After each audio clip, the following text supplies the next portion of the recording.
मैं पूरा प्रश्न पढ़ देता हूं पहले।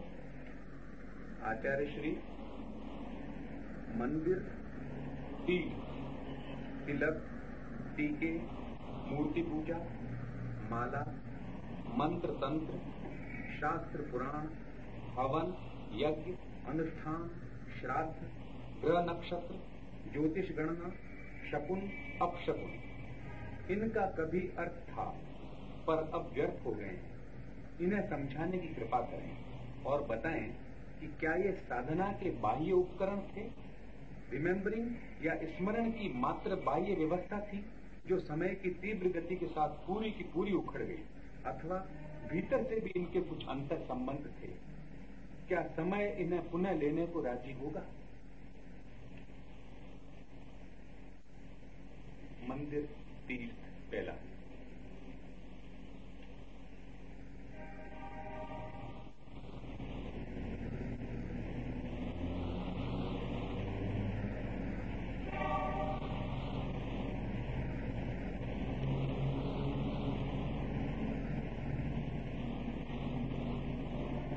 जैसे हाथ में चाबी हो,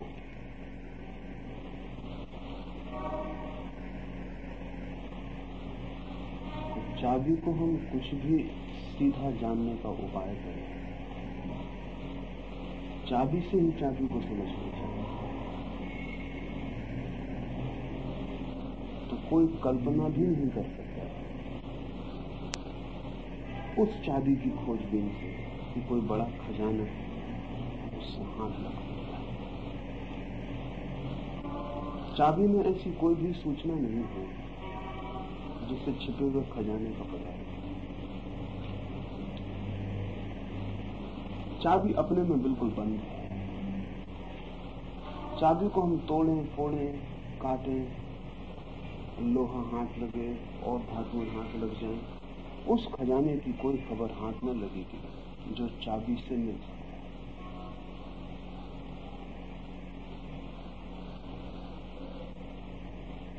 और जब भी कोई चाबी ऐसी हो जाती है जीवन में कि जिसके खजानों का हमें पता नहीं रहता, तब सिवाय बोझ ढोने के हम और कुछ भी नहीं ढोते। और जिंदगी में ऐसी बहुत सी चाबियां हैं जो किन्हीं खजानों का द्वार खोलती हैं, आज भी खोल सकती हैं, पर न हमें खजानों का कोई पता है, न उन तालों का हमें कोई पता है जो उनसे खुलेंगे। और जब तालों का भी पता नहीं होता और खजानों का भी पता नहीं होता, तो स्वभावतः हमारे हाथ में जो रह जाता है उसको हम चाबी भी नहीं कह सकते। वो चाबी तभी है जब किसी ताले को खोलती है, जब उससे कुछ भी ना खुलता हो। पर फिर भी कभी उस चाबी से खजाने खुले, इसलिए बोझिल हो जाती है तो भी मनुष्य फेंक देने का नहीं होता।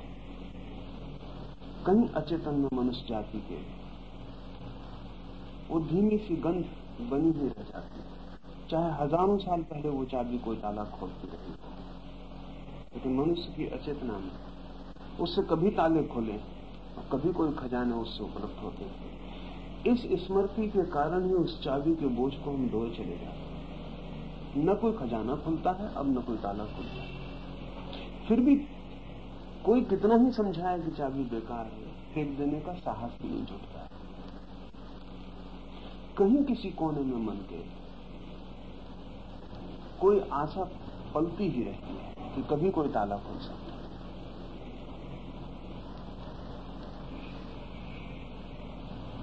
मंदिर है। पृथ्वी पर ऐसी एक भी जाति नहीं है जिसने मंदिर जैसी कोई चीज निर्मित न की हो। वो उसे मस्जिद कहती हो, चर्च कहती हो, गुरुद्वारा कहती हो, इससे बहुत प्रयोजन नहीं है। पृथ्वी पर ऐसी एक भी जाति नहीं है जिसने मंदिर जैसी कोई चीज निर्मित न की हो। और आज तो ये संभव है कि हम एक दूसरी जातियों से सीख लें। वक्त था जब एक दूसरी जातियां हैं भी, ये भी हमें पता नहीं था। तो मंदिर कोई ऐसी चीज नहीं है जो बाहर से किन्हीं कल्पना करने वाले लोगों ने खड़ी कर ली हो। मनुष्य की चेतना से ही निकली हुई कोई चीज है। कितने ही दूर, कितने ही एकांत में, पर्वत में, पहाड़ में, द्वीप पर बसा हुआ मनुष्य हो, उसने मंदिर जैसा कुछ जरूर निर्मित किया है। तो मनुष्य की चेतना से ही कुछ निकल रहा है, अनुकरण नहीं, एक दूसरे को देख के कुछ निर्मित नहीं हो गया। इसलिए विभिन्न तरह के मंदिर बने, लेकिन मंदिर बने।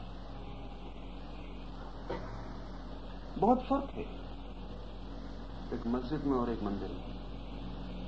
उनकी व्यवस्था में बहुत फर्क है, उनकी योजना में बहुत फर्क है, लेकिन आकांक्षा में फर्क नहीं है, अभीप्सा में फर्क नहीं है।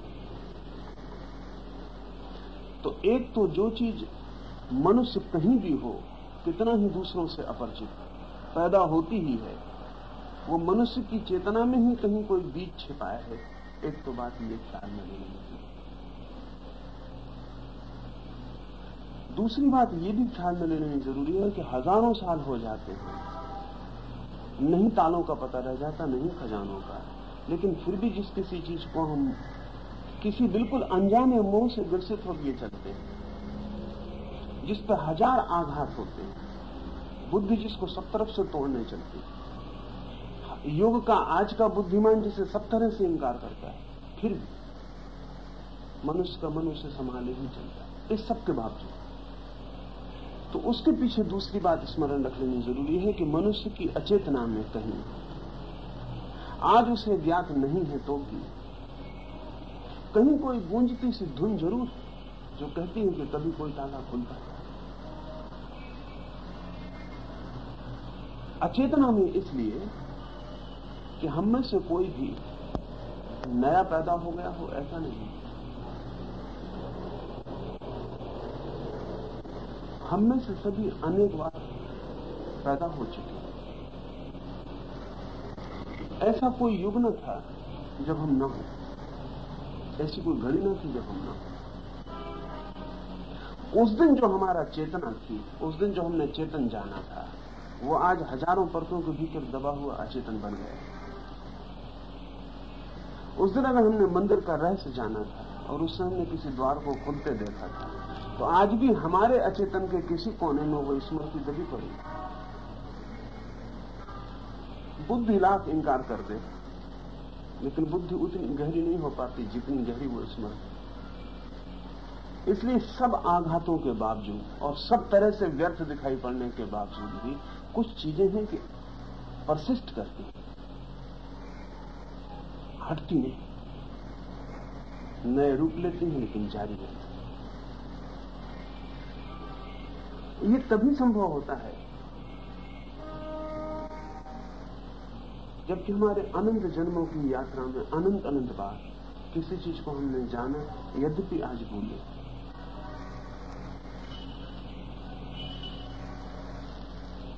और इनमें से प्रत्येक का बाह्य उपकरण की तरह तो उपयोग हुआ ही है, आंतरिक अर्थ भी है, अभिप्राय भी है। पहले तो मंदिर को बनाने की जो जागतिक कल्पना है, समस्त जगत,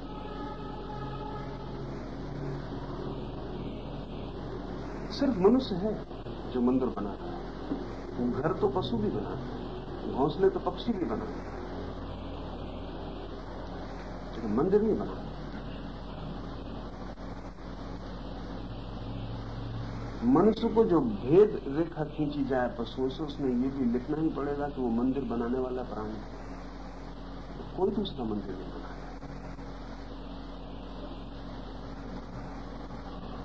अपने लिए आवास तो बिल्कुल ही स्वाभाविक है, अपने रहने की जगह तो कोई भी बनाता है। छोटे छोटे कीड़े भी बनाते हैं, पक्षी भी बनाते हैं, पशु भी बनाते हैं, लेकिन परमात्मा के लिए आवास,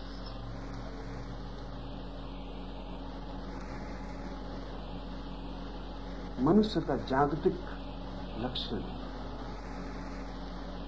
परमात्मा के लिए भी आवास, उसके लिए भी कोई जगह नहीं।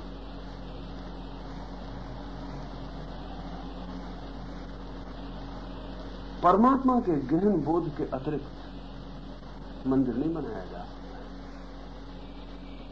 फिर परमात्मा का गहन बोध भी खो जाए तो मंदिर बचा रहेगा, लेकिन बनाया नहीं जा सकता बिना बोध के। आपने एक अतिथि गृह बनाया घर में, वो अतिथि आते रहे होंगे तक। अतिथि ना आते हो तो आप अतिथि गृह नहीं बनाने वाले। हालांकि ये हो सकता है कि अब अतिथि ना आते हो तो अतिथि गृह खड़ा रह जाए। तो परमात्मा के लिए एक आवास की धारणा उन क्षणों में पैदा हुई जब परमात्मा सिर्फ कल्पना की बात नहीं, सिर्फ कल्पना की बात, अनेक लोगों के अनुभव की बात। और परमात्मा के अवतरण की जो प्रक्रिया थी, उसके उतरने की, उसके लिए एक विशेष आवास, एक विशेष स्थान जहां परमात्मा अवतरित हो सके। पृथ्वी के हर कोने पर आवश्यक अनुभव हुआ है।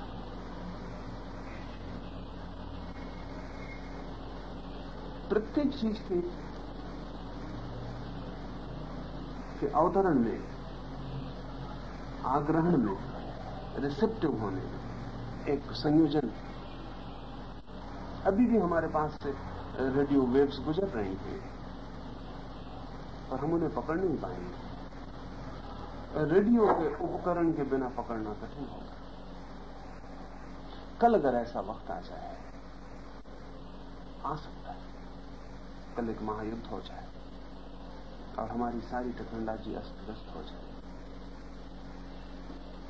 और आपके घर में एक रेडियो रह जाए, आप उसे फेंकना ना चाहिए। लेकिन अब कोई रेडियो स्टेशन नहीं बचा। अब रेडियो से कुछ पकड़ा नहीं जाता। अब रेडियो सुधारने वाला भी मिलना मुश्किल है। फिर भी हो सकता है 10-5 पीढ़ियों के बाद भी आपके घर में रेडियो रखा है, और तब अगर कोई पूछे कि इसका क्या उपयोग है तो कठिन हो जाए बताना। लेकिन इतना जरूर बताया जा सके कि पिता आग्रहशील थे इसको बचाने के लिए, उनके पिता भी आग्रहशील थे। इतना हमें याद है कि हमारे घर में इसको बचाने वाले आग्रहशील लोग थे, वो बचाए चले गए। हमें पता नहीं इसका क्या उपयोग। आज इसका कोई भी उपयोग नहीं। और रेडियो को तोड़कर अगर हम सब उपाय भी कर लें तो भी इसकी खबर मिलनी बहुत मुश्किल है कि इससे कभी संगीत बजा करता था, कि कभी इससे आवाज निकला करता। सीधे रेडियो को तोड़कर देखने से कुछ पता चलने वाला नहीं। वो तो सिर्फ एक आग्राहक था जहां कुछ चीज घटती थी, घटती कहीं और थी लेकिन पकड़ी जा सकती। तो मंदिर आग्राहक थे, रिसेप्टिव इंस्ट्रूमेंट्स थे। परमात्मा तो सब तरफ है।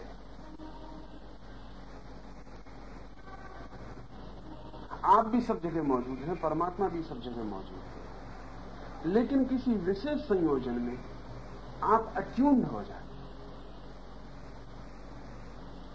आपकी ट्यूनिंग मेल खाती, तालमेल खाती। तो मंदिर आग्रह की तरह उपयोग में आए।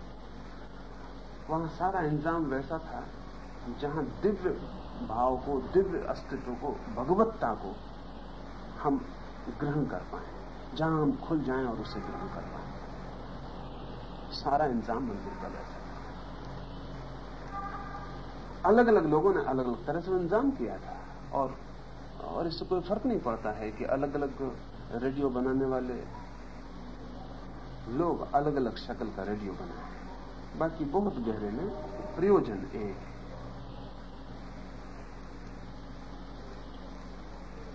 जैसे कि इस मुल्क में मंदिर बने और कोई 3-4 तरह के मंदिर, खास तरह के मंदिर हैं जिनके रूप फिर सारे मंदिर बने। इस मुल्क में जो मंदिर बने वो आकाश की आकृति में, जो गुंबद है मंदिर का वो आकाश की आकृति।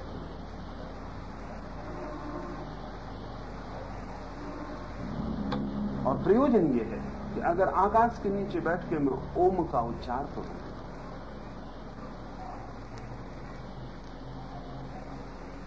तो मेरा उच्चार खो जाएगा, मेरी शक्ति बहुत कम है। विराट आकाश उच्चार, मेरा उच्चार लौट के मुझ पर नहीं बरस सकेगा, खो जाएगा। मैं जो पुकार करूंगा वो पुकार मुझ तक लौट के नहीं आएगी,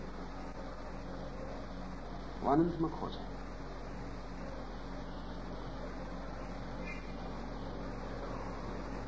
मेरी पुकार मुझ तक लौट के आ जाए, इसलिए मंदिर का गुंबद निर्मित किया गया। वो आकाश की छोटी प्रतिकृति है, ठीक अर्धगोलाकार, जैसा आकाश पृथ्वी को चारों तरफ छूता है, ऐसा एक छोटा आकाश निर्मित किया है। उसके नीचे मैं जो पुकार करूंगा, मंत्रोच्चार करूंगा, ध्वनि करूंगा, वो सीधी आकाश में खो नहीं जाएगी। गोल गुंबद उसे वापस लौटा देगा। जितना गोल होगा गुंबद उतनी सरलता से वो वापस लौट आएगी, उतनी ही सरलता से, और उतनी ज्यादा प्रतिध्वनियां उसकी पैदा होंगी।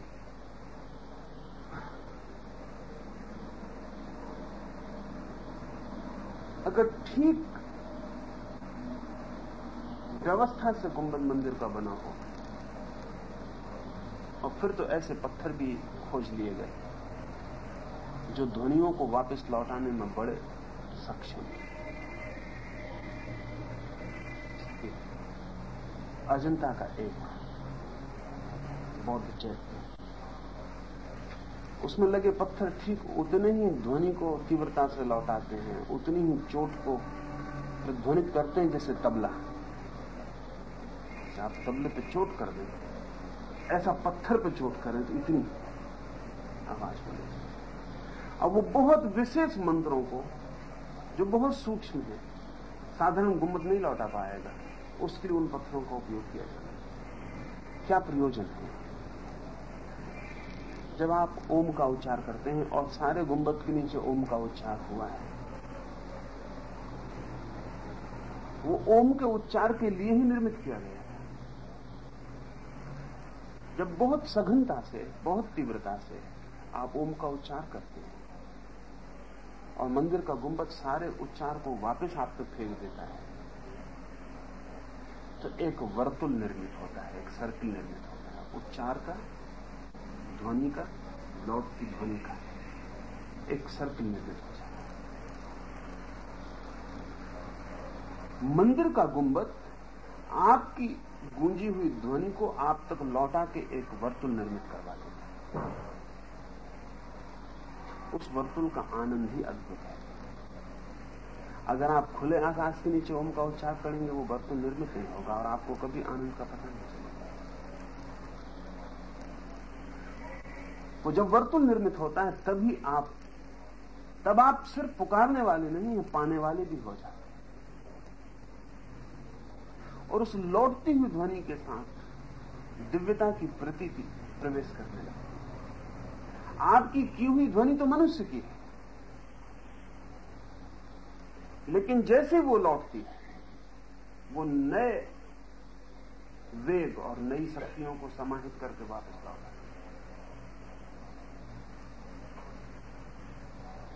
इस मंदिर के गुंबद को मंत्र के द्वारा ध्वनि वर्तुल निर्मित करने के लिए प्रयोग किया गया। और अगर बिल्कुल शांत एकांत स्थिति में आप बैठ के उच्चार करते हो और वर्तुल जैसे वर्तुल निर्मित होगा, विचार बंद हो जाएगा। वर्तुल इधर निर्मित हुआ, उधर विचार बंद हुआ।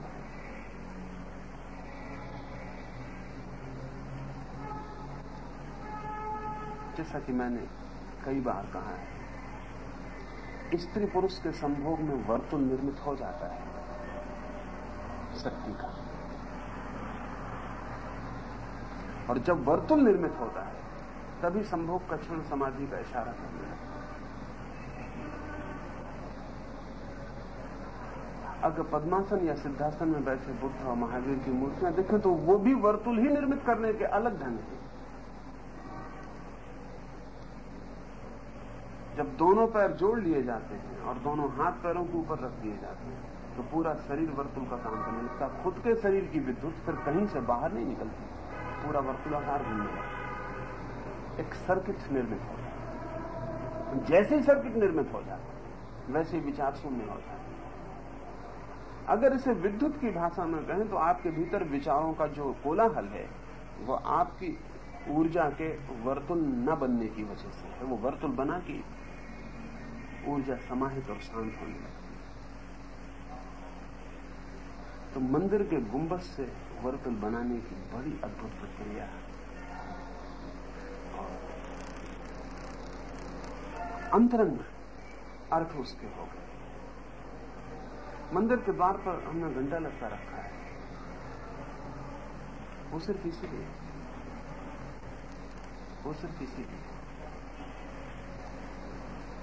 आप जब ओम का उच्चार करेंगे, हो सकता है बहुत धीमे करें, ख्याल में भी ना आए, जोर से घंटे की आवाज उस वर्तुल का आपको स्मरण दिला जाएगी तत्काल, उस घूमती हुई ध्वनि का।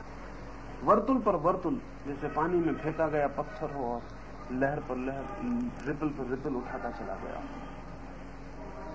तिब्बतन मंदिर में तो जो घंटा नहीं रखते, एक सब धातुओं का बना हुआ एक बर्तन रखते घड़े की तरह, और उसमें लकड़ी का डंडा रखते हैं घुमाने के लिए। उसको 7 बार अंदर घुमा के जोर से चोट करते हैं। 7 बार घुमाने पर और चोट करने पर मणि पद में हुम इसकी पूरी आवाज निकलती, पूरा मंत्र, पूरा मंत्र, पूरा घड़ा चिल्ला के कहता मणि पद में हूं। और एक दफा नहीं, 7 बार। आपने 7 राउंड लेके जो चोट मारी उस पर आप हाथ बाहर कर लें, आप 7 बार सुने ओम मणि पद में हूं, धीमी होती जाएगी, ओम मणि पद में हूं, ओम मणि पद में हूं, 7 वर्तुल उसके बाद।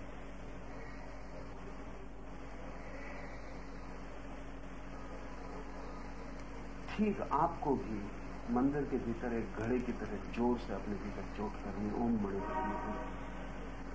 मंदिर भी दोहराएगा, आपका रोआ रोआ उसे ग्रहण करके वापस फेंकेगा। थोड़ी ही देर में ना आप रह जाएंगे ना मंदिर रह जाएगा, सिर्फ विद्युत के वर्तुल रह जाएंगे। और जब विद्युत के वर्तुल रह जाएंगे, और ध्यान रहे ध्वनि जो है विद्युत का सूक्ष्मतम रूप है, तो ये भी थोड़ा ख्याल में लेना जरूरी है। क्योंकि अभी विज्ञान कहता है, विज्ञान कहता है कि ध्वनि जो है वो विद्युत का एक रूप है। सभी कुछ विद्युत का रूप है, तो ध्वनि विद्युत का रूप है। लेकिन भारतीय मनुष्य की पकड़ थोड़ी सी भिन्न है। वो कहता है विद्युत भी ध्वनि का रूप है। Sound is the base, electricity base नहीं। इसलिए शब्द ब्रह्म, विद्युत जो है वो सिर्फ ध्वनि का ही एक रूप है। इसमें बहुत दूर तक समानता खड़ी हो गई। अभी विज्ञान कहने लगा कि ध्वनि जो है वो विद्युत का एक रूप है। कि थोड़ा सा फर्क रह गया है कि प्राथमिक कौन है। अभी विज्ञान कहता है विद्युत प्राथमिक है, लेकिन भारत की मनीषा तो कहती है कि ध्वनि प्राथमिक है। और ध्वनि की ही सघनता विद्युत है। विज्ञान कहता है कि विद्युत का एक प्रकार ध्वनि है। इस बात की बहुत संभावना है, कि शब्द ब्रह्म की खोज बहुत निकट में विज्ञान को करनी पड़ेगी।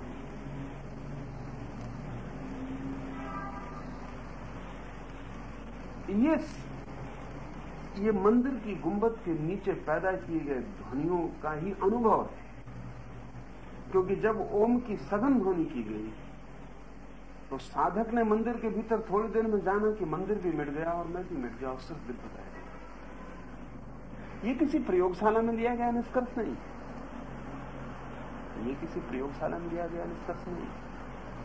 जिन्होंने ये कहा है उनके पास कोई प्रयोगशाला नहीं है। उनके पास तो एक ही प्रयोगशाला थी, वो उनका मंदिर था। उस मंदिर में उन्होंने जाना है, वो ये जाना है कि हम तो ध्वनि से शुरू करते हैं, लेकिन अंततः विद्युत ही रह जाती है।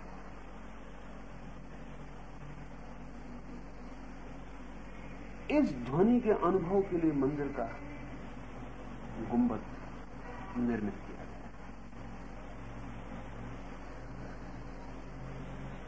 जब पहली दफा पश्चिम के लोगों को भारतीय मंदिर देखने को मिले तो उन्हें अनहाइजीनिक मालूम पड़े। स्वभाव था, खिड़की दरवाजे ज्यादा नहीं हो सकते, एक ही रखा जा सकता, वो भी बहुत छोटा, कि किसी भी तरह ध्वनि जो पैदा हो रही भीतर उसके वर्तुल को तोड़ने वाला न बन जाए। तो उनको लगा कि बिल्कुल ही अंधेरे, गंदे, बंद, हवा नहीं जाती।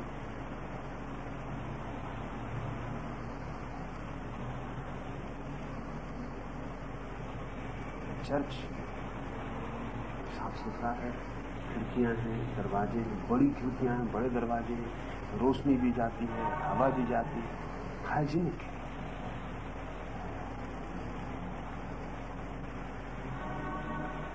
वो मैंने कहा कि चाबी भूल जाती है तो कठिनाइयां खड़ी होती हैं। कोई नहीं कह सका हिंदुस्तान में एक आदमी कि हमारे मंदिर में खिड़की क्यों नहीं है, दरवाजा क्यों नहीं है। हमको भी लगा कि सच तो है कि अनहाइजीनिक, और कोई ये ना कह सका कि इन मंदिरों में इस मुल्क के स्वस्थतम लोग रहे। इन मंदिरों के भीतर बीमारी नहीं जाने गई। इन मंदिरों में बैठा हुआ पूजा और प्रार्थना करने वाला आदमी स्वस्थतम लोगों में से था, और मंदिर बिल्कुल अनहाइजीनिक है। ये भी अनुभव में आना शुरू हुआ कि ओम की ध्वनि का जो आघात है वो अपूर्व रूप से प्योरीफाई करता है।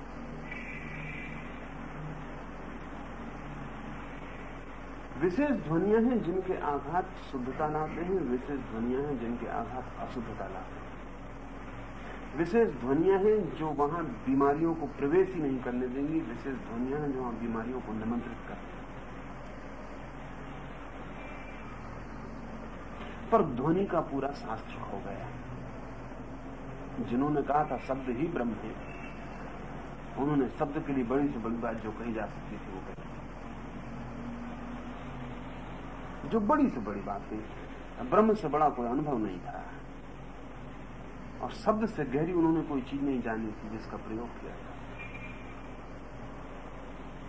सारे राग, सारी रागनियां, सारा संगीत पूरब का उस शब्द ब्रह्म की ही प्रतीतियों का फैलाव है। समस्त राग, समस्त रागनियां मंदिरों में पैदा हुई, समस्त नृत्य पहली दफे मंदिरों में पैदा हुए, फिर फैलते गए। क्योंकि मंदिर में ही ध्वनि का अनुभव करने वाला साधक था। उसने ध्वनियों में भेद देखे, उसने इतने भेद देखे जिस पर कोई हिसाब नहीं। अभी सिर्फ 40 साल पहले काशी में एक साधु था, विशुद्धानंद।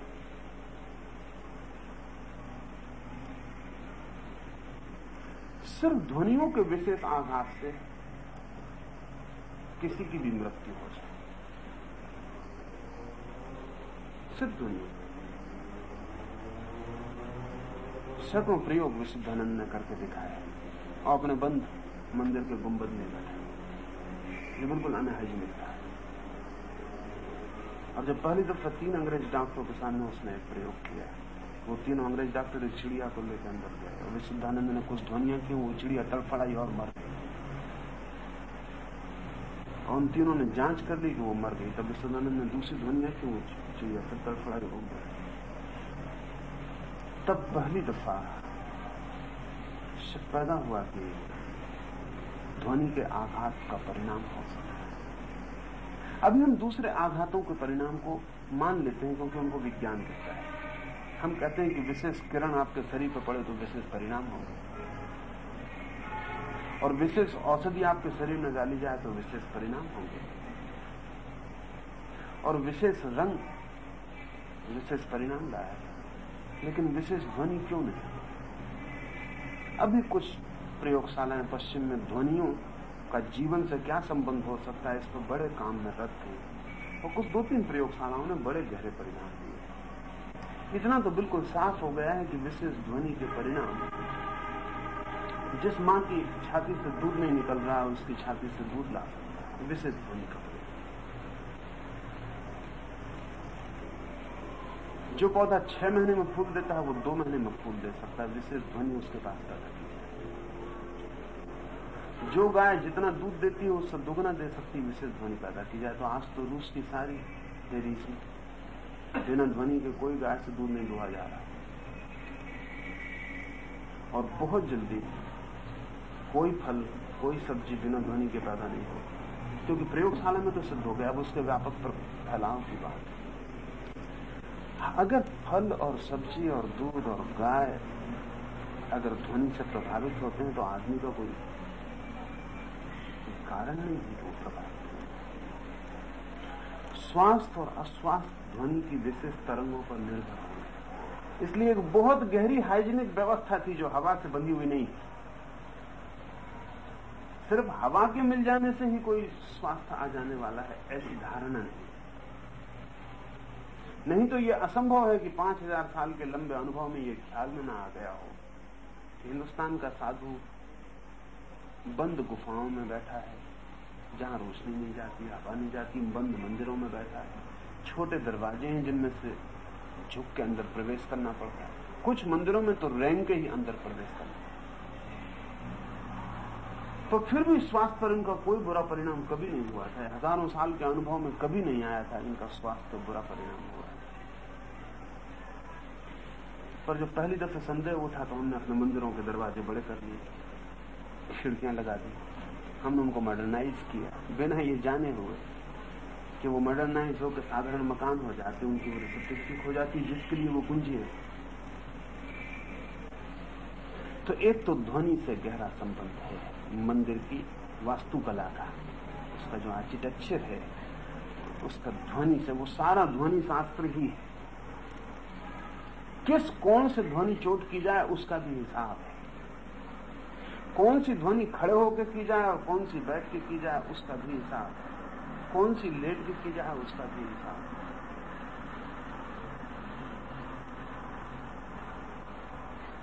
क्योंकि खड़े होकर उसके आघात बदल जाएंगे, बैठ कर उसके आघात बदलेंगे।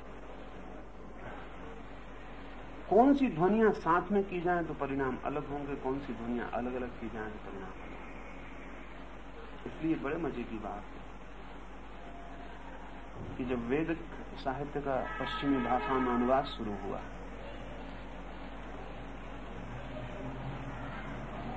तो स्वभावतः पश्चिम में भाषा का जो जोर है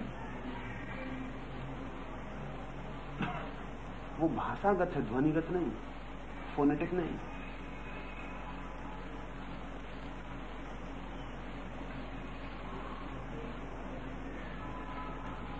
कोई शब्द लिखा जाए तो वैदिक दृष्टि में उस शब्द के लिखने और बोलने का उतना मूल्य नहीं है जितना उसके भीतर विशेष ध्वनि और विशेष ध्वनि की मात्राओं का समाहित होना जरूरी है। संस्कृत का जोर फोनेटिक है, लिंग्विस्टिक नहीं, शब्दगत नहीं है, ध्वनिगत है। इसीलिए हजारों साल तक कीमती शास्त्रों को न लिखने की जिद की गई, क्योंकि लिखते ही जोर बदल जाएगा, एम्फेसिस बदल जाएगी। बोल के ही दिया जाए दूसरे को, लिख के न दिया जाए, क्योंकि लिखे जाने पर शब्द बन जाएगा और ध्वनि की जो बारीक संवेदनाएं थी वो मर जाएंगी, उनका कोई सवाल नहीं रह जाएगा। अब राम को लिख दें हम तो पढ़ने वाले 50 तरह से पढ़ सकते हैं। कोई रा पे थोड़ा कम जोर दे, कोई आ पे जरा ज्यादा जोर दे, कोई मां पे थोड़ा कम जोर दे।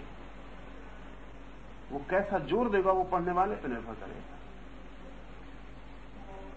लिखने के बाद ध्वनिगत जोर समाप्त हो गया।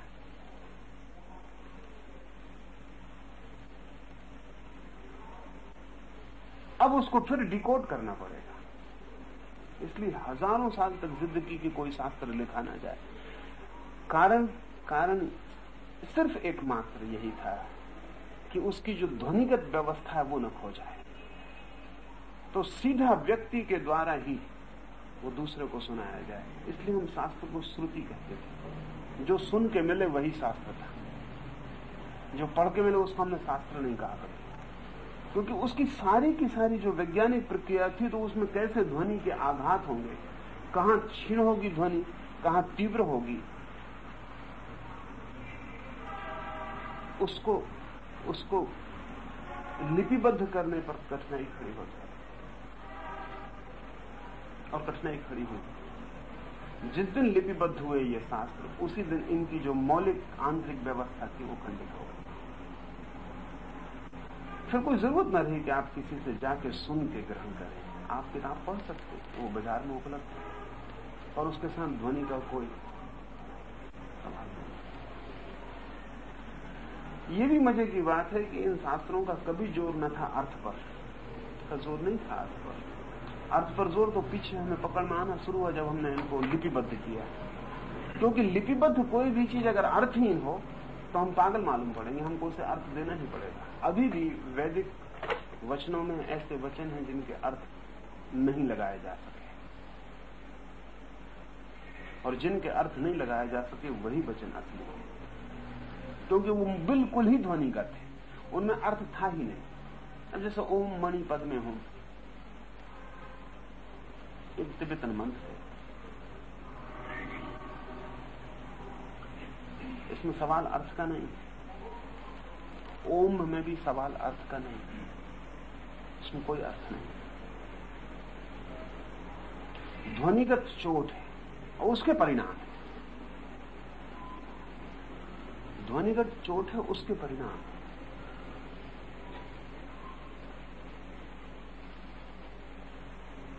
अब जब कोई साधक ओम मणि पद्म होम का आवर्तन करता है बार बार, तो उसके शरीर के विभिन्न चक्रों पर चोट पड़नी शुरू होती और वो चक्र सक्रिय होने शुरू होते।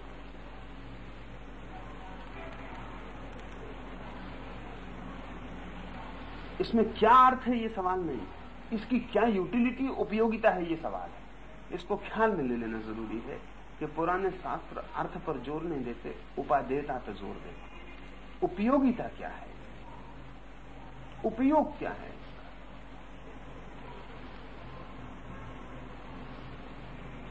बुद्ध से किसी ने पूछा है कि सत्य क्या है, तो बुद्ध ने कहा जो उपयोग में आ सके। सत्य की परिभाषा जो उपयोग में आ सके। विज्ञान भी यही करेगा, सत्य की परिभाषा विज्ञान भी यही करता है, प्रैग्मेटिक परिभाषा करेगा। ये नहीं कहेगा कि सत्य क्या है जिसको आप सिद्ध कर देंगे, सवाल नहीं। सत्य क्या है जो उपयोग में आ, आप उपयोग करके दिखा दें। आप कहते हैं हाइड्रोजन ऑक्सीजन मिलकर पानी बनते हैं, हमें फिक्र नहीं कि सत्य है या असत्य है, आप पानी बना के दिखा दें, सत्य हो जाएगा। न बन सके पानी तो असत्य। हाइड्रोजन और ऑक्सीजन मिलकर पानी बनते हैं नहीं, ये कोई लॉजिकल, कोई तर्कगत इसकी वैलिडिटी नहीं। बनते हो तो बना के दिखा दें, बन जाए तो सत्य है, न बनते हो तो सत्य सिद्ध हो जाएगा कि असत्य। विज्ञान ने अब जाके वही व्याख्या पकड़ी है सत्य की जो 5000 साल पहले धर्म की व्याख्या है। धर्म कहता था जो उपयोग में आ जाए, जिसका आप उपयोग कर सकें। तो ओम का कोई अर्थ नहीं है, उपयोग है, कोई मीनिंग नहीं है, यूटिलिटी है। मंदिर का कोई अर्थ नहीं है, उपयोग है। और उपयोग में लाना एक कला है, और सभी कलाओं के साथ एक खराबी है। सभी कलाओं के साथ एक खराबी है कि उनका जीवंत हस्तांतरण नहीं हो सकता है। इधर मैं पढ़ता था, चीन में कोई 1500 साल पहले एक सम्राट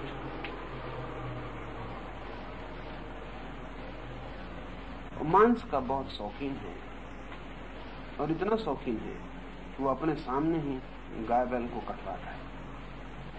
तो जो उसका कसाई है वो 15 साल से नियमित सुबह आके उसके सामने जानवर काटता है। एक दिन वो सम्राट पूछता है कि ये तू जो फरसा लाता है काटने के लिए, ये मैंने तुझे कभी बदलते नहीं देखा, 15 साल हो गए, इसकी धार मरती नहीं। तो वो कसाई कहता है कि इसकी धार नहीं मरती। धार तभी मरती है जब कसाई कुशल ना हो। धार तभी मरती जब कसाई कुशल ना हो। धार तभी मरती जब कसाई को पता ना हो कि कहाँ ठीक जगह है जहां से फरसा आर पार हो जाता है और दो हड्डियों के बीच में नहीं आता। ज्वाइंट्स कहां है। और ये मेरी पुश्तैनी कला है। ये फर्क है कि धार तो मरती ही नहीं, बल्कि रोज जानवर काट के इसकी धार लग जाती। तो सम्राट ने कहा कि क्या तू ये कला मुझे भी सिखा सकता है? बहुत कठिन, ये बहुत कठिन है।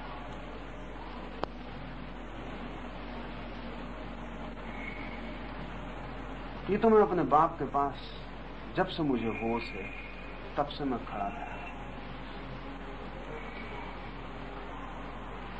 इसको मैंने इम्बाइब किया है, इसको मैंने सीखा नहीं। इसको मैं पी गया हूं, इसको मैंने सीखा नहीं किसी से। तो मैं बाप के पास खड़ा था, रोज रोज यही हो रहा था। दिन में जानवर कट रहे थे, मैं पास खड़ा था। कभी उसका फरसा उठा के लाता था, कभी जानवर के कटे हुए अंगों को उठा के रखता था। बस मैं पी गया। तो अगर तुम भी इतने के लिए राजी हो कि मेरे पास खड़े रहो, कभी उठा के लाओ, कभी रखो, कभी बैठो, देखते रहो, इसको पी सको, तो नहीं तो मैं सिखा नहीं सकता। साइंस सिखाई जा सकती है, आर्ट सिखाया नहीं जा सकता। विज्ञान हम सिखा सकते हैं, पढ़ा सकते हैं, कला हम सिखा नहीं सकते। कला को तो इम्बाइब करना पड़ता। ये सारे मंत्र अर्थ नहीं रखते, इनका कलात्मक उपयोग है। तो छोटे छोटे बच्चों को हम इम्बाइब करवा देते थे, तो वो मंदिर की कला सीख जाते थे। उन्हें कभी पता भी नहीं चलता था कि वो क्या सीख गए। वो मंदिर में जाने की कला सीख जाते, वो मंदिर में बैठने की कला सीख जाते, वो मंदिर का उपयोग सीख जाते। जब भी मुसीबत में जिंदगी होती वो भागे मंदिर चले जाते, मंदिर से वे शांत होकर लौट आते। चूकना मुश्किल था, रोज सुबह वे मंदिर चले आते, क्योंकि जो मंदिर में मिलता था वो कहीं भी मिलना मुश्किल था। पर वो इतने बचपन से पकड़ती थी बात कि उन्हें हमने कभी सिखाया ऐसा नहीं था। इम्बाइब कर गया, वो पी गया। बहुत सी चीजें हैं जो सिखाई नहीं जा सकती। जहां भी कला है वहीं सिखाना मुश्किल है। इस मंदिर की, इन मंदिरों के बीच ध्वनि की जो सारी की सारी संयोजना थी, उसकी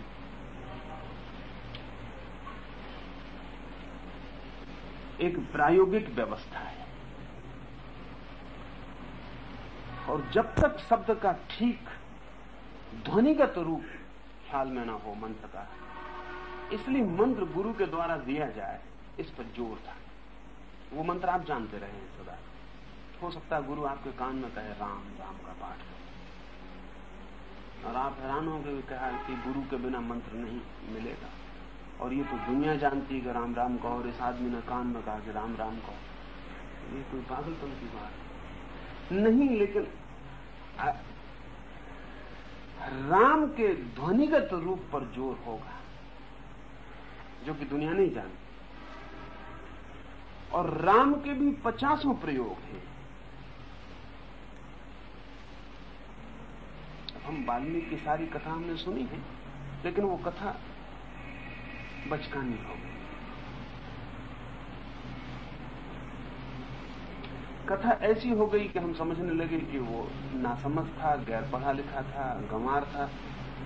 तो भूल गया कि गुरु ने कहा था कि राम राम का पाठ करना, तो वो मरा मरा का करना, और मरा मरा का पाठ करते हुए ज्ञान को उपलब्ध हो गया।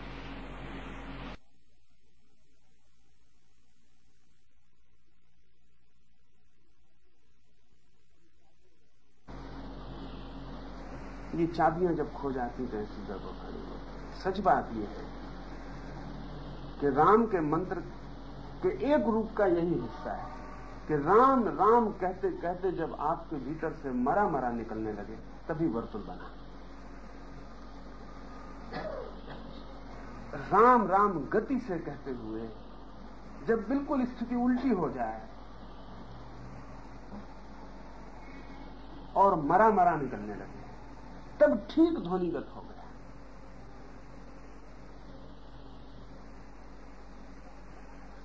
और जब मरा मरा निकलेगा तब एक अद्भुत घटना घटती है और वो घटना ये है कि आप नहीं रहे, आप मर गए। और जब आप मर गए होते हैं तो वही क्षण आपके जब भी पूरे होने का है, वही क्षण अनुभव का है जब आप नहीं, मिट गए। और ये बड़े मजे की बात है कि अगर ये प्रक्रिया ठीक से की जाए तो राम का पाठ आप शुरू करेंगे बहुत शीघ्र वो घड़ी आ जाएगी जब राम की जगह मरा मरा निकलने लगेगा और आप चाहेंगे भी कहना कि राम कहूं तो ना कह पाएंगे, सारा व्यक्तित्व मरा कहेगा। उस वक्त आपकी मृत्यु घटित होगी जो कि ध्यान का पहला चरण है। और जब आपकी मृत्यु पूरी घटित हो जाएगी तो आप अचानक फिर पाएंगे कि मरा मरा राम में रूपांतरित होने लगा। फिर आपके भीतर से राम की ध्वनि निकलनी शुरू होगी और जब राम की ध्वनि अब निकलेगी आपके भीतर से तब आपको राम का साक्षात्कार होगा, इसके पहले नहीं। बीच में मरे की ध्वनि में रूपांतरण अनिवार्य। इसके 3 हिस्से हुए। राम से आप शुरू करेंगे, मरे में आप मिटेंगे और राम पर फिर पूरा होगा।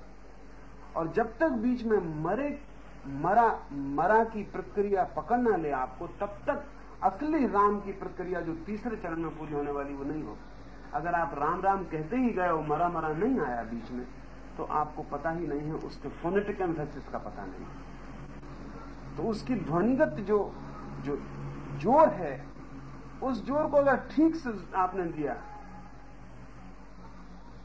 अगर आपने रा जोर से कहा और मां धीमे कहा तो ही मरा बनेगा, बाद में नहीं तो नहीं बनेगा।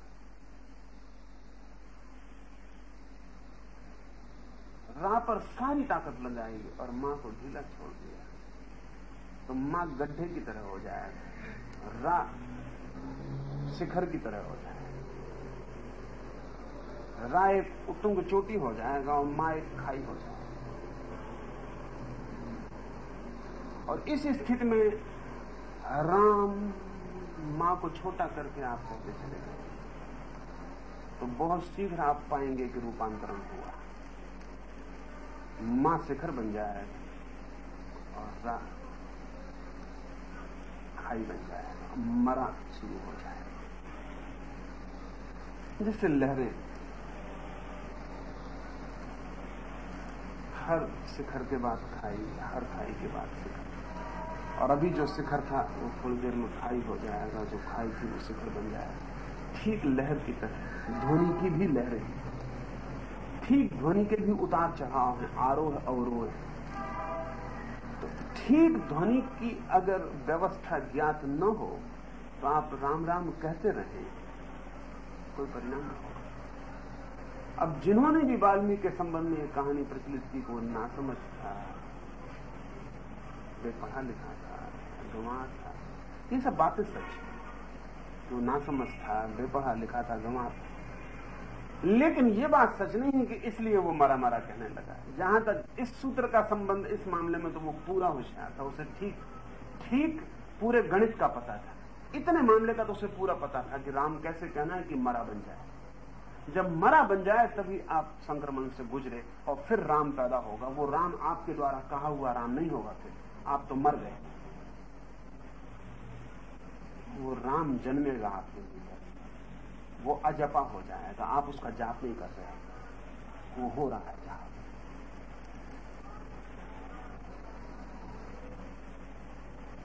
ध्वनिगत जोर की वजह से श्रुति और उसे कोई जानने वाला जो ध्वनियों के को जानता हो, और जानने का एक ही उपाय था कि वो किसी से जानता हो,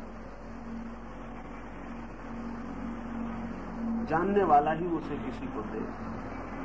वही शब्द होंगे जो किताब में लिखे होंगे, सबको मालूम होंगे, फिर भी उनका गणित अलग हो जाए। और गणित में ही सारा खेल, वो ध्वनि की जो गणित है, आरोह अवरोह के जो अंदर है, उनका ही सारा खेल। तो एक पूरा मंत्र शास्त्र और मंदिर उनकी एक प्रयोगशाला, ये उसका आंतरिक मूल्य था, साधकता। और मंदिर में जितने लोगों को परमात्मा का अनुभव हुआ, मंदिर के बाहर नहीं हो सका। ये जानते हुए कि परमात्मा मंदिर के बाहर भी है, आज मंदिर में भी नहीं हो रहा है। लेकिन मंदिर के भीतर जितने लोगों का अनुभव हुआ, उतने लोगों को कभी मंदिर के बाहर नहीं हुआ। या जिन लोगों को मंदिर के बाहर प्रयोग करने पड़े, जैसे महावीर, तो फिर उनको जो मंदिर में हो रहा था उसके लिए दूसरा उपकरण खोजना पड़ा, जो कि ज्यादा जटिल है। महावीर को उन आसनों को साधना पड़ा वर्षों तक, जिनसे कि वर्तुल भीतर बन जाए।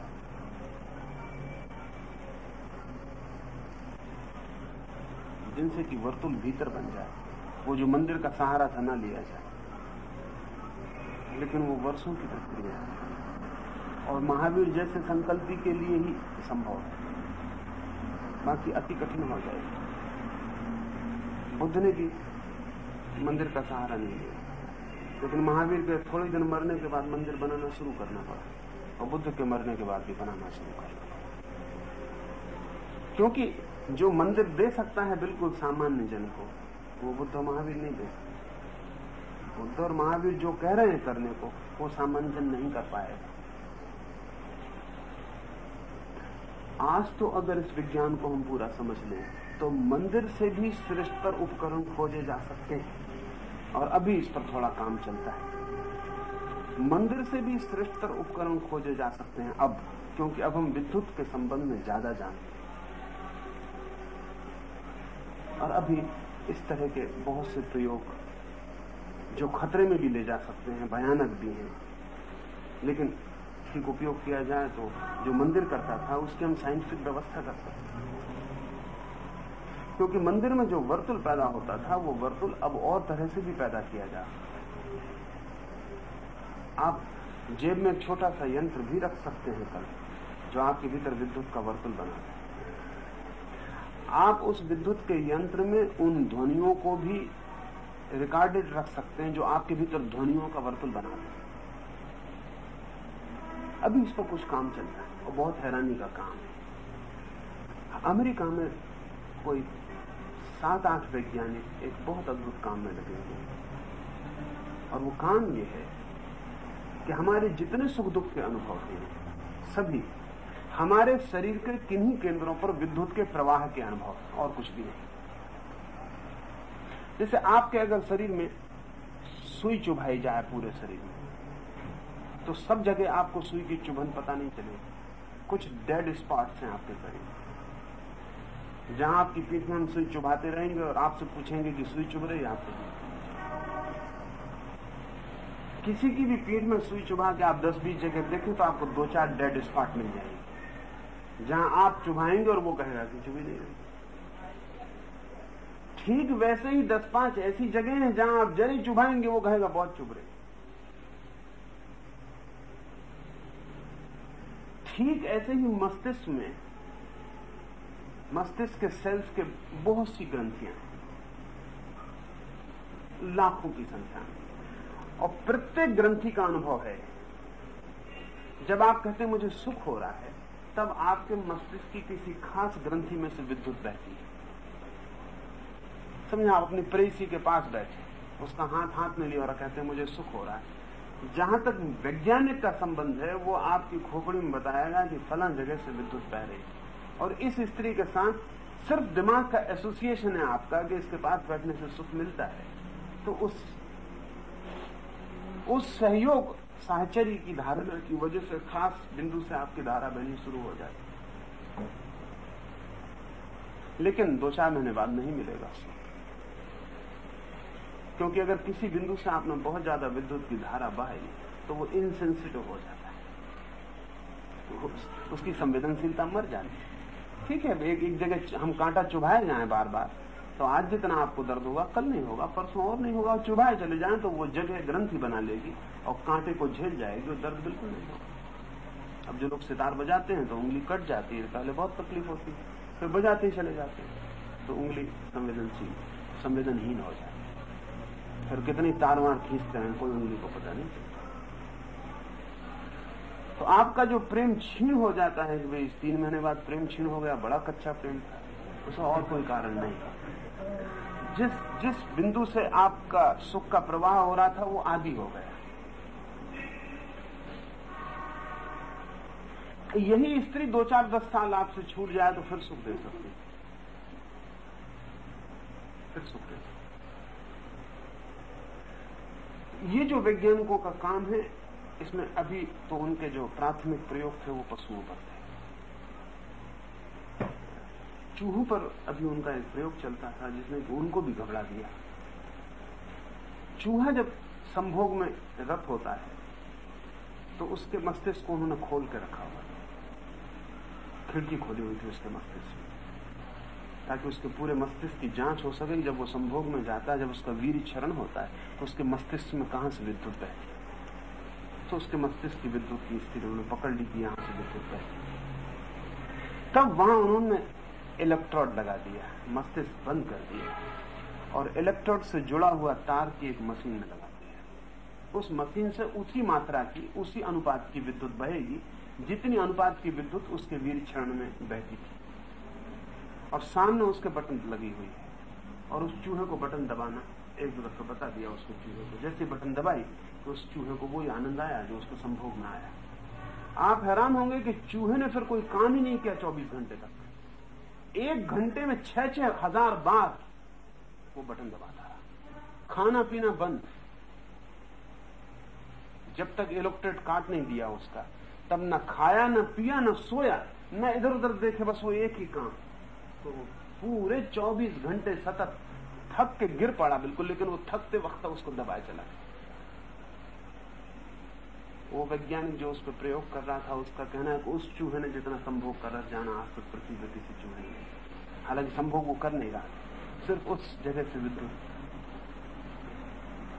उस वैज्ञानिक का दावा है कि बहुत जल्दी सेक्स बहुत साधारण सुख रह जाएगा जिस दिन हम आदमी को इलेक्ट्रोड दे देंगे। आदमी खोजना मुश्किल होगा जो सेक्स के लिए राजी हो जाए, क्योंकि बहुत शक्ति गंवा के कुछ खास पाता नहीं। हम उसके खीसे में एक बैटरी से लगी हुई छोटा सा यंत्र दे सकते हैं, अपने खीसे में जब भी चाहे दबा ले बटन, सरसराहट फैलेगी जो कि सेक्स में फैलती, उससे और कोई बहुत नहीं।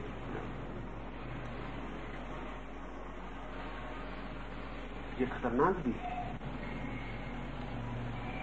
क्योंकि एक बार मनुष्य के मस्तिष्क की सारी व्यवस्था पता चल जाए तो उसमें कौन सा हिस्सा संदेह करता है वो काट के फेंका जा सकता है, कौन सा हिस्सा क्रोध करता है वो अलग किया जा सकता है, या उसके सारे संबंध तोड़े जा सकते हैं कि उससे आपके शरीर की विद्युत न जुड़ पाए, बस फिर आप क्रोध नहीं कर पाएंगे।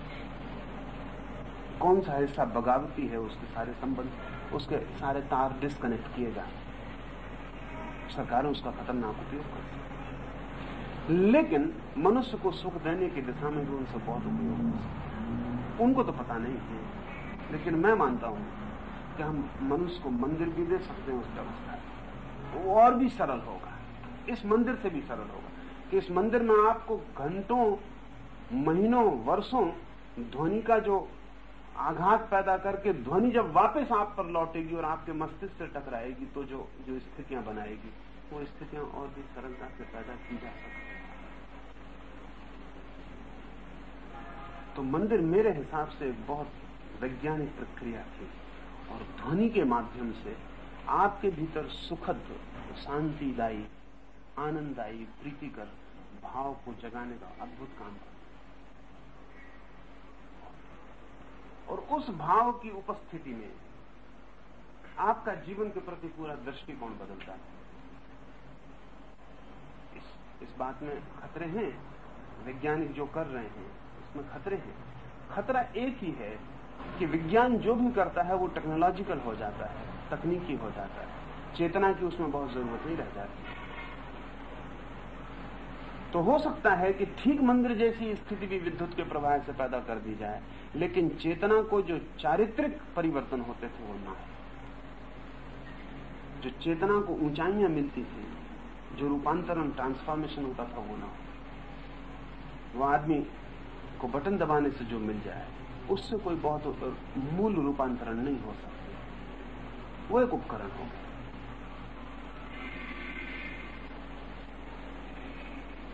इसलिए मंदिर की जरूरत समाप्त होगी ऐसा मैं नहीं मानता हूं।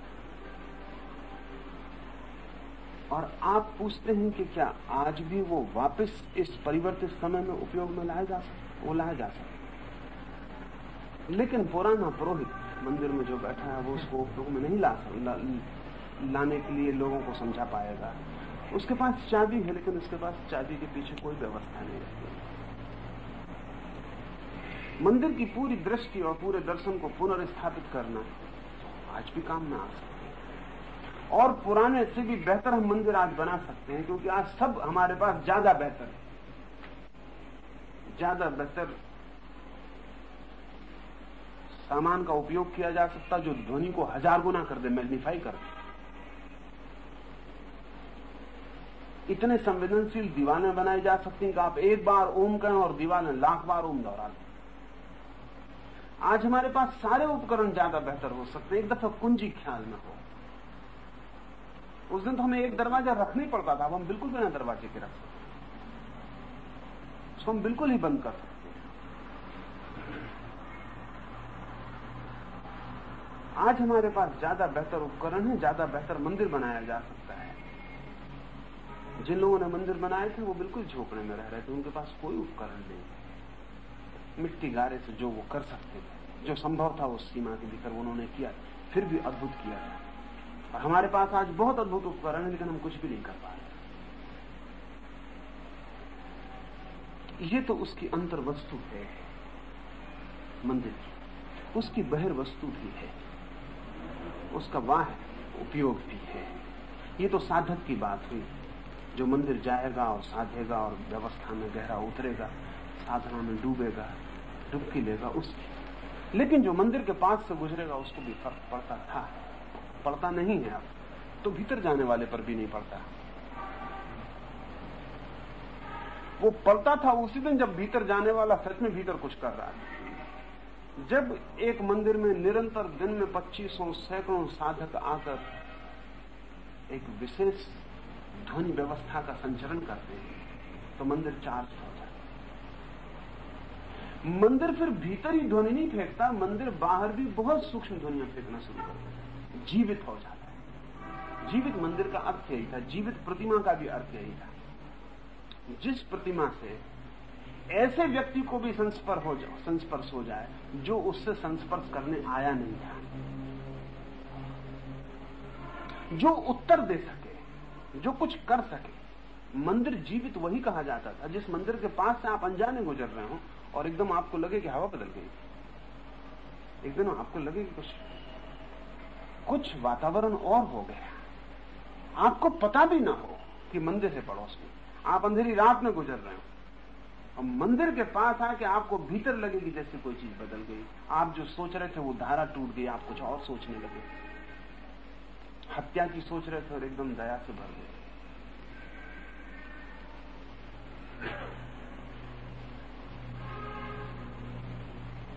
लेकिन ये तभी हो सकता है जब मंदिर चार्ज्ड हो।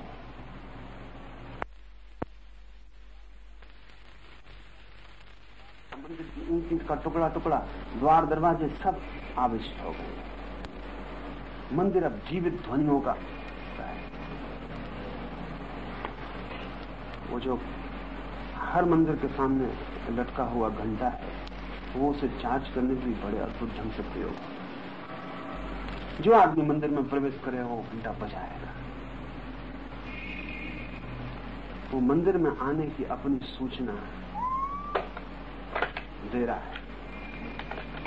लेकिन कभी मंदिर में जाके घंटा बजाएं, बहुत अलग सोए मन से नहीं, बहुत होशपूर्वक घंटा बजाएं।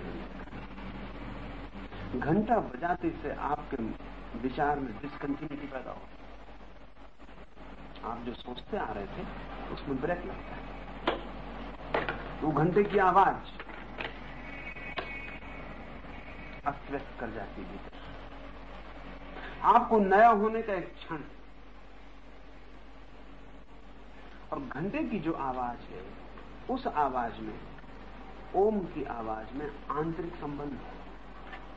तो घंटे की आवाज मंदिर को चार्ज करती जाती दिन भर, ओम की आवाज चार्ज करती जाती। मंदिर में जितनी चीजें उपयोग की जाती थी, चाहे घी से जलने वाला दिया हो, चाहे जलता हुआ सुगंध हो, चंदन हो, फूल हो, और हर देवता के लिए विशेष फूल प्रिय थे। कोई देवता की प्रिय होने का सवाल न था, लेकिन हर मंदिर का अपना ध्वनि संचरण व्यवस्था है। उसमें कौन सी ध्वनि हारमोनियस है, कौन सी सुगंध के साथ, इस पर पूरा पूरा पूरा ध्यान, पूरा ध्यान। सिर्फ वही फूल अंदर लाना है मंदिर के जो मंदिर में पैदा होने वाली ध्वनि के साथ हारमोनी रखती है, वही सुगंध, अन्यथा दूसरा फूल अंदर नहीं लाना।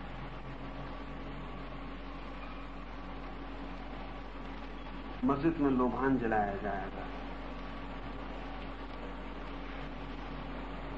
मंदिर में उदबत्ती जलेगी, धूप जलेगी, तो ध्वनियों से संबंध है। अल्लाह का जो उच्चार है, उसका जो सघन रूप है, उस रूप के साथ लोभान की सुगंध का तालमेल, और ये तालमेल बड़ी भीतरी खोज से मिले थे। ये ऐसे नहीं सोच लिए गए थे, ऊपर से सोचा भी नहीं जा सकता। इनके खोजने की बात आपसे कर दूं, अगर आप अल्लाह का उच्चार करते जाएं, अपने घर में बैठ जाएं और कभी जहां लोभान नहीं लाया गया है, कमरा बंद कर लें और अल्लाह का उच्चारण करें। अल्लाह का उच्चारण भी सिर्फ अल्लाह नहीं, अल्लाहू, ठीक उसका जो उच्चारण है अल्लाहू, हू पर जोर होना चाहिए। धीरे धीरे अल्लाह छूटता जाएगा और हू शेष रह जाएगा अपने आप। और जिस दिन हू का ही उच्चार रह जाएगा, उस दिन आप अचानक पाएंगे कि आपके कमरे में लोभान की गंध आ गई। ये आपके भीतर से आती हुई गंध है। लोभान सिर्फ पैरेलल गंध है जो बाद में बाजार में खोजी गई। हू के उच्चार से आपके भीतर से जो गंध आनी शुरू होती है, वो गंध फिर बाद में बाजार में बड़ी मुश्किल से खोजी गई। तो उससे कोई तालमेल करती गंध मिल जाए जो हम मस्जिद में जलाते हैं, क्योंकि वहां हू के उच्चार करने वाले को वो सहयोगी हो जाएगा, दोहरा प्रयोग हो जाएगा। उसके भीतर से जब उठेगी तब उठेगी, हम उसके बाहर पैदा कर देंगे। ओम के साथ कभी भी भूल के किसी को लोभान का स्मरण नहीं आता। उसकी चोट अलग अलग जगह है जहां से वो गंध नहीं निकल सकती। और हमारे शरीर में गंध के भी क्षेत्र,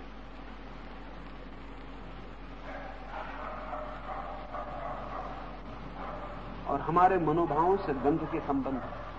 इसलिए जैन कहते हैं कि महावीर के शरीर से गंध नहीं निकलती, दुर्गंध नहीं निकल सकती, सुगंध ही निकलती, और एक विशेष सुगंध।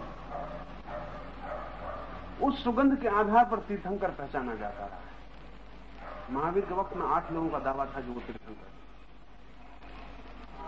लेकिन सुगंध ने साथ नहीं दिया। 8 लोग दावेदार थे, महावीर से कोई कम नहीं था उसमें। 8 में महावीर से कम कोई आदमी नहीं था उसमें, ठीक उसी हैसियत के लोग, लेकिन उस मंत्र की धारा के लोग नहीं थे जिससे वो सुगंध निकले। उस वजह से वो दावे गलत हो गए। बुद्ध के बाबत भी लोगों का दावा था कि वो भी तीर्थंकर, और महावीर से कम उनकी हैसियत जरा भी न, उसी हैसियत के आदमी, वही स्थित थे उनकी, लेकिन उस मंत्र परंपरा के नहीं थे। इसलिए महावीर का शरीर जो गंध दे पाता था वो बुद्ध का शरीर नहीं दे। डिसीजन गंध से हुआ अंततः। महावीर के पास जाके एक विशेष गंध आनी शुरू हो जाती। अभी ऐसे लोग जिंदा थे जिन्होंने कहा कि ठीक यही पार्श्वनाथ के शरीर से भी गंध आती है। अभी ज्यादा दिन पार्श्वनाथ को मरे हुए नहीं हुए। गंध के स्मृति सूचक व्यवस्था है, जब भी तीर्थंकर पैदा होगा यही गंध होगा। एक विशेष मंत्र की जो अंतिम प्रक्रिया है उसके बाद ही तीर्थंकर हो सकता है, और उससे ये गंध निकलेगी, वो उसका प्रमाण होगी, उसका दावा नहीं होगा। इसलिए महावीर ने कोई दावा नहीं किया वो तीर्थंकर होगा। मखली गोसाल ने बहुत दावा किया लेकिन तीर्थंकर नहीं होगा। अभी आपको हैरानी मालूम होगी कि सूंघ के तीर्थंकर तय होगा, मगर आसान नहीं था मामला,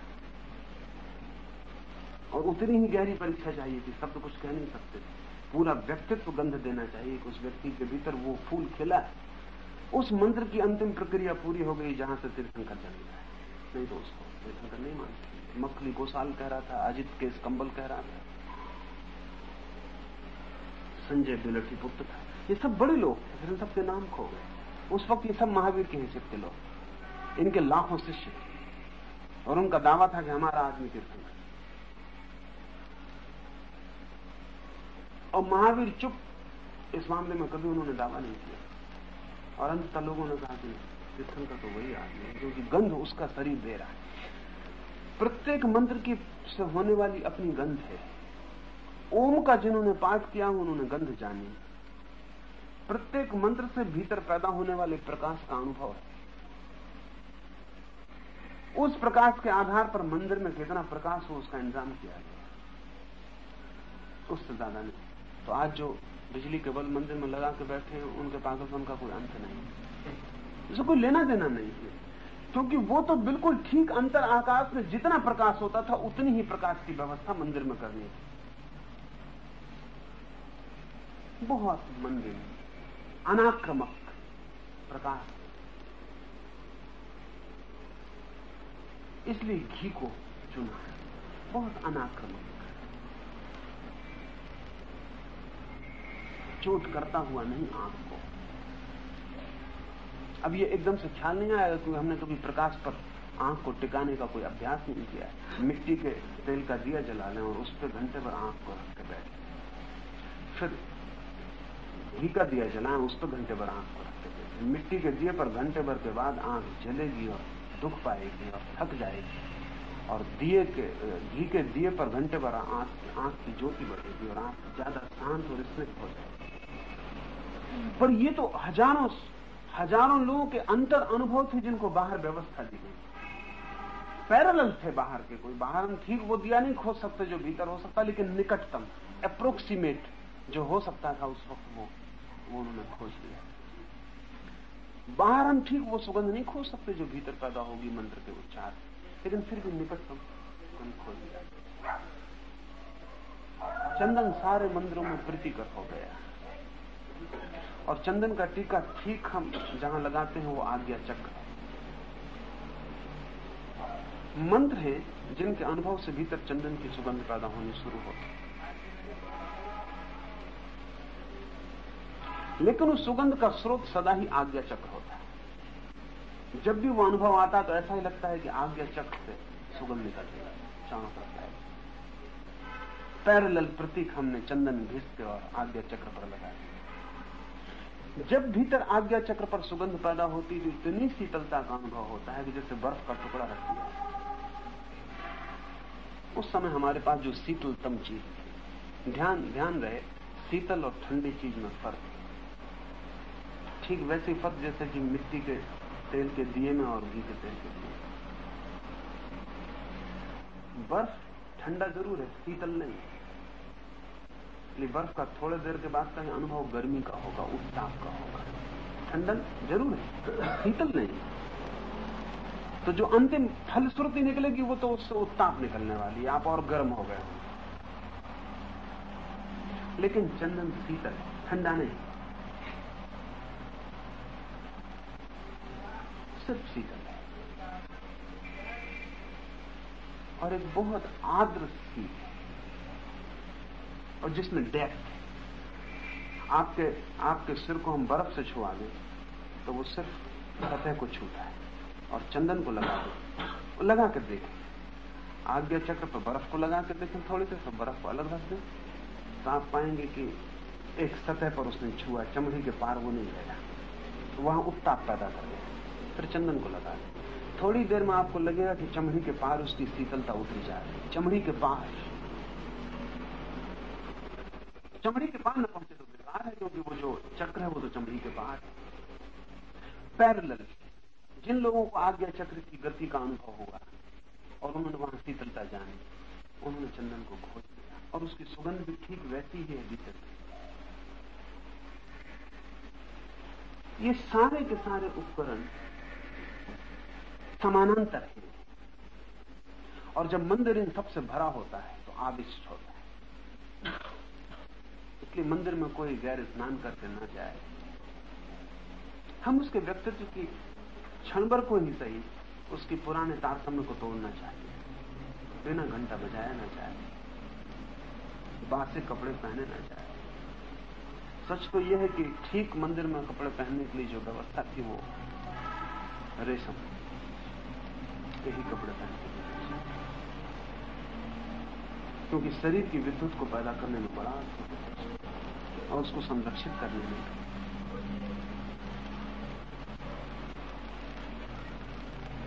और कितना ही पहने बासेपन का ख्याल नहीं रखा, किसी गहरे अर्थ में ताजा बना रहता। इस सारी व्यवस्था से अगर कोई मंदिर चलता हो तो वो मंदिर चार्ज आविष्ट हो जाता है। उसके पास से भी कोई गुजरेगा तो उस मंदिर का फील्ड पैदा हो जाता है। महावीर के बाबत कहा जाता है कि महावीर जहां चलते उससे इतनी सीमा के भीतर हिंसा नहीं हो सकती। वो उनका चार्ज फील्ड था।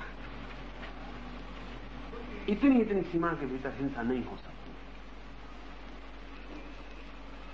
वो जहां से गुजरेंगे तो उनका फील्ड उनके साथ चलेगा। वो चलते हुए मंदिर, तो इतनी सीमा के भीतर कुछ भी हो रहा हो वो तत्काल बदल जाएगा। पूरा न्यू स्फीयर, टिलार चार्जिन ने एक नया शब्द गढ़ा है, न्यू स्फीयर, एटमॉस्फेयर की जगह। एटमॉस्फेयर का तो मतलब होता है वातावरण। न्यू स्फीयर के लिए हिंदी में हम कह सकते हैं विचार आवरण, विचार का मनक आवरण। एक मन का भी एक आवरण, उस फील्ड में व्यक्ति घटनाएं नहीं।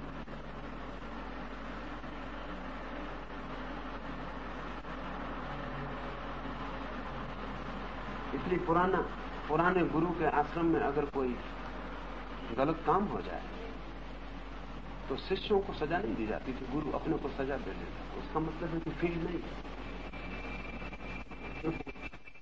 इसका कोई कारण नहीं था कि शिष्य को कुछ कहा जाए, व्यर्थ है कहना उसका मतलब यह है कि गुरु ही नहीं तो एक विशेष सीमा के भीतर तो वो नहीं हो सकता था जो हुआ है। दोष देने का, किसी को जाने का कोई कारण नहीं। उससे गुरु पश्चाताप करेगा, तपश्चर्या करेगा, उपवास करेगा, आत्मशुद्धि करेगा। मगर गांधी जी ने उसको बहुत गलत पकड़ा। वो आत्मशुद्धि दूसरे के लिए प्रताड़ना नहीं है। वो इसलिए नहीं है कि इस तरह हम अपने को सता के उस दूसरे पर दबाव डाल देंगे और उसका अंतःकरण बदल लेंगे। वो समझ नहीं पाए, उनको उसका पता भी नहीं था। वो जो गुरु ऐसा करता था वो उसको बदलने के लिए नहीं करता था, वो सिर्फ जो फील्ड है उसके आसपास उसको बदलने के लिए करता है। और अगर वो फील्ड बदलता है, वो विचार आवरण बदलता है तो वो आदमी बदलेगा।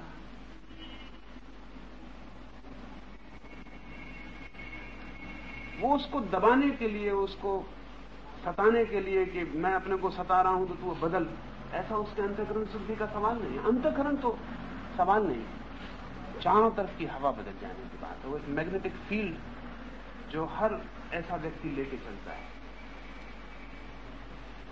तो मंदिर, व्यक्ति तो चलते हुए थे। महावीर जैसे व्यक्तियों को हम एक जगह नहीं बिठा सकते, सदा के लिए नहीं बिठा सकते।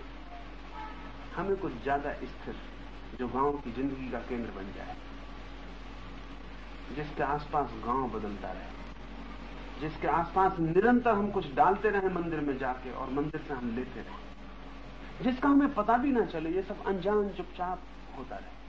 मंदिर के पास से निकले तो कुछ हो जाए, कोई भी निकले मंदिर के पास से तो कुछ हो जाए।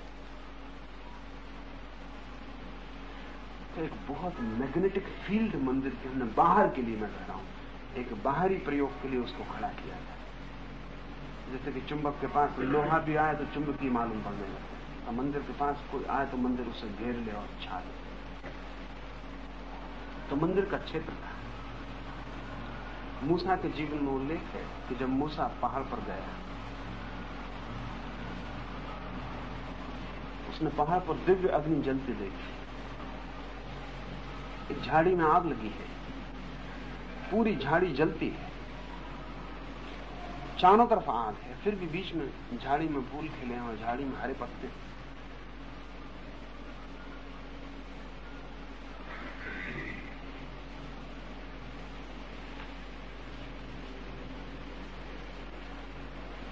मूसा परमात्मा की खोज में है, वो एकदम आगे बढ़ा तो झाड़ी से जोर से आवाज आई कि ना समझ, जूते सीमा के बाहर छोड़। सीमा वहां कोई न थी, खुला जंगल था। सीमा वहां कोई न थी, खुला जंगल था।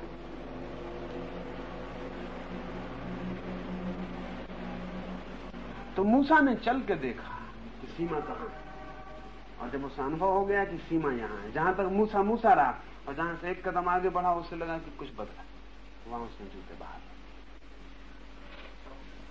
ये मैग्नेटिक फील्ड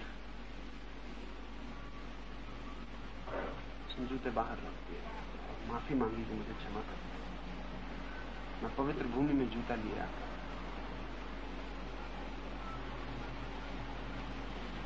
मंदिर का एक वर्तुल है, उसके अपने आविष्ट क्षेत्र का, जो बहुत जीवंत है। उस जीवंत वर्तुल का पूरे गांव के लिए उपयोग था, और उसने परिणाम लाए थे। हजारों साल तक भारत के गांव की जो निर्दोषता और पवित्रता थी, उसके लिए गांव कम जिम्मेवार था, उसके गांव का मंदिर आविष्ट था, वही ज्यादा जिम्मेवार था। तो जिस गांव में मंदिर नहीं था, उससे दीन गांव नहीं था। तो कितनी गरीब गांव हो, मंदिर को उसका हो नहीं है, तो मंदिर के बिना तो सब अस्त व्यस्त हो जाए। हजारों वर्ष तक गांव ने एक तरह की पवित्रता कायम रखी। उस पवित्रता के बड़े अदृश्य स्रोत,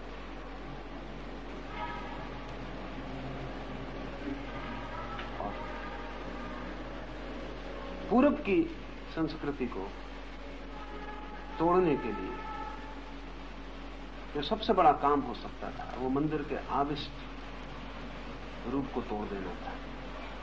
मंदिर का आविष्ट रूप टूट जाए तो पूरब की पूरी संस्कृति का जो आत्मस्रोत है वो बिखर जाता है। इसलिए मंदिर पर भारी संदेह,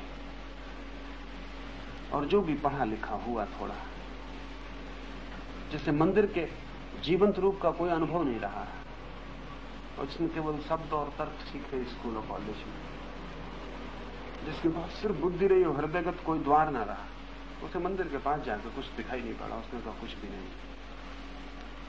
धीरे धीरे वो मंदिर का आविष्ट रूप टूटता चला। भारत पुनः कभी भारत नहीं हो सकता जब तक उसका मंदिर जीवंत ना हो जाए। कभी पुनः भारत नहीं हो सकता। उसकी सारी कीमिया, सारी अल्केमी ही मंदिर में थी, जहां से उसने सब कुछ लिया था। चाहे बीमार हुआ हो तो मंदिर भाग कर गया था, चाहे दुखी हुआ हो तो मंदिर भाग कर गया था, चाहे सुखी हुआ हो तो मंदिर धन्यवाद देने गया था, घर में खुशी आई हो तो मंदिर में प्रसाद चढ़ा आया था, घर में तकलीफ आई हो तो मंदिर में निवेदन कर आया था। सब कुछ उसका मंदिर था। सारी आशाएं, सारी आकांक्षाएं, सारी अभीप्साएं उसके मंदिर के आसपास। खुद कितना ही दीन रहा हो, मंदिर को उसने सोने और हीरे जवाहरातों से सजा रखा। आज जब हम सिर्फ सोचने बैठते हैं तो बिल्कुल पागलपन मालूम पड़ता है। जहां आदमी भूखा मर रहा है, मंदिर को उठा के अस्पताल बना दो, एक स्कूल खोल दो, इसमें शरणार्थी ठहरा दो, मंदिर का कुछ उपयोग कर दो। क्योंकि मंदिर का उपयोग हमें पता नहीं है, इसलिए वो बिल्कुल निरुपयोग ही मालूम हो रहा है, उसमें कुछ भी तो नहीं। और मंदिर में क्या जरूरत सोने की, और मंदिर में क्या जरूरत हीरों की, जबकि लोग भूखे मर रहे हैं। लेकिन भूखे मरने वाले लोगों ने मंदिर में हीरा और सोना बहुत दिन से लगा रखा है। उसके कुछ कारण थे। जो भी उनके पास श्रेष्ठ था वो मंदिर में रखा है, क्योंकि जो भी उन्होंने श्रेष्ठ जाना था वो मंदिर से ही जाना। इसको उत्तर में उनके पास कुछ देने को नहीं था, न सोना कुछ उत्तर था, न हीरे कोई उत्तर थे।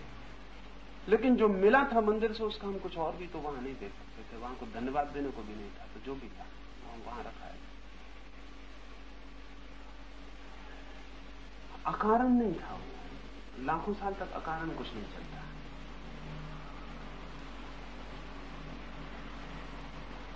इस मंदिर का बाहर, ये तो उसका आविष्ट रूप का अदृश्य परिणाम थे जो 24 घंटे तरंगायित होते रहते। उसके चेतन परिणाम भी थे। उसके चेतन परिणाम बहुत सीधे साफ थे। आदमी को निरंतर विस्मरण है। उस सब का जो महान है विस्मृत हो जाता है, और जो सब क्षुद्र है 24 घंटे याद आता है। परमात्मा को याद रखना पड़ता है, वासना को याद रखना नहीं पड़ता, वो याद आती। गड्ढे में उतर जाने में कोई कठिनाई नहीं होती, पहाड़ चढ़ने में कठिनाई है।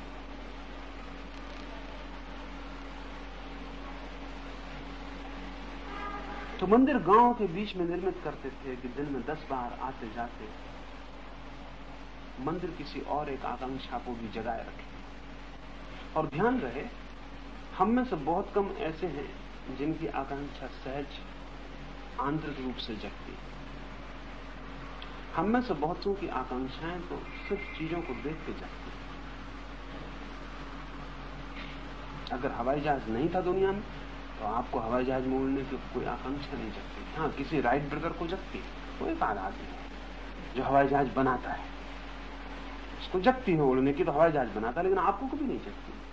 आप हवाई जहाज देखते हैं तो जगती।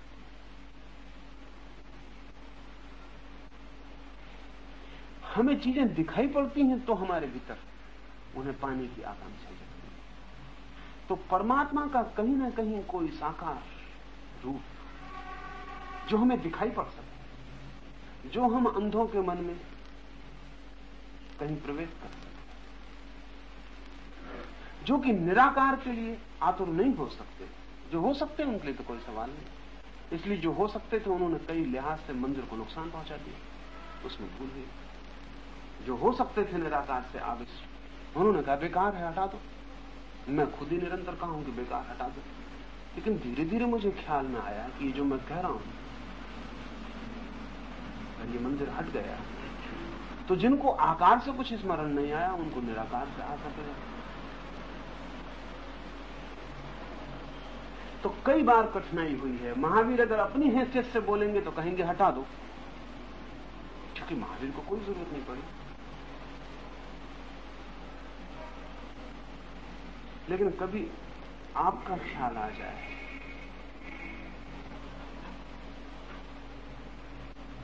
तो इसे रोक लेना पड़ेगा, इसे रोक लेना। ये आपके लिए 24 घंटे आकांक्षा का एक नया स्रोत बना रहता है। एक और द्वार भी है जीवन में, दुकान और घर ही नहीं, धन और स्त्री ही नहीं, एक और द्वार भी है जीवन में जो न बाजार का हिस्सा है, न वासना का हिस्सा है, न धन मिलता है वहां, न यश मिलता है वहां, न काम तृप्ति होती है वहां। एक जगह और भी है, एक जगह और भी है। ये गांव में ही नहीं है, जीवन में एक जगह और है। इसके लिए धीरे धीरे ये मंदिर रोज आपको याद दिलाता है। और ऐसे क्षण है जब बाजार से भी आप उब जाते हैं, और ऐसे क्षण है जब घर से भी उब जाते हैं। तब मंदिर का द्वार खुला है। ऐसे क्षण में तत्काल आप मंदिर में सरक जाते हैं। मंदिर सदा तैयार है। जहां मंदिर गिर गया वहां फिर बड़ी कठिनाई है, विकल्प नहीं।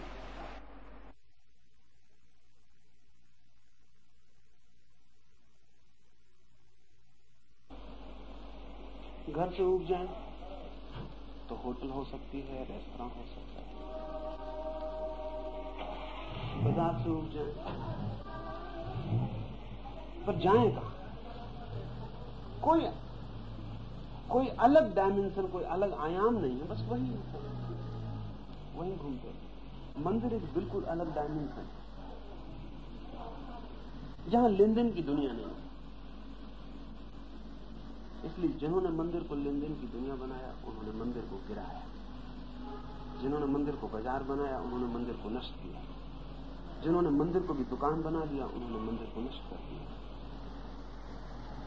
मंदिर लेन देन की दुनिया नहीं है, सिर्फ एक विश्राम, एक विराम, जहां आप सब तरफ से थके मानते हैं, चुपचाप वहां सिर छुपा सकते। और वहां की कोई शर्त नहीं कि आप इस शर्त पे आओ कि इतना धन हो तो आओ, कि इतना ज्ञान हो तो आओ, कि इतनी प्रतिष्ठा हो तो आओ, कि ऐसे कपड़े पहन के आओ कि मत आओ। वहां की कोई शर्त नहीं। आप जैसे हो मंदिर आपको स्वीकार कर लेगा। कहीं कोई जगह है जैसे आप हो वैसे ही आप स्वीकृत हो जाओगे। ऐसा भी शरण स्थल है। और आपकी जिंदगी में हर वक्त ऐसे मौके आएंगे जबकि जो जिंदगी है तथाकथित उससे आप उबे होंगे। उस क्षण प्रार्थना का दरवाजा खुला है।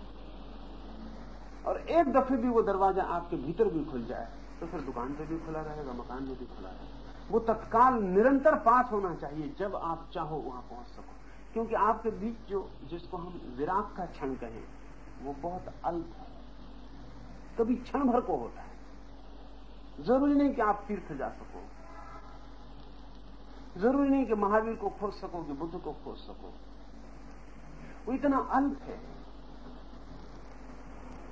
उस क्षण बिल्कुल निकटतम आपके कोई जगह होनी चाहिए जहां आप प्रवेश कर सकते।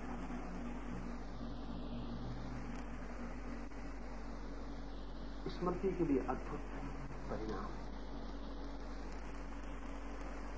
और छोटे बच्चे, और हम सभी छोटे बच्चे थे, और जो भी होगा वो छोटा बच्चा होगा।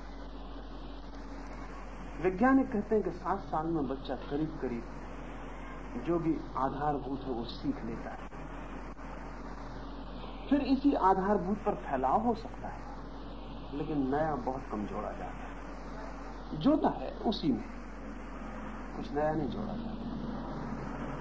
अगर हमने 7 साल के बच्चे तक की जिंदगी में मंदिर नहीं जोड़ा तो आप दोबारा नहीं जोड़ पाएंगे। बहुत कठिन हो जाए, बहुत कठिन हो जाए। और कितना ही जोड़ने की मेहनत की जाए वो कभी गहरा नहीं हो पाएगा, ऊपर ऊपर से रह जाए।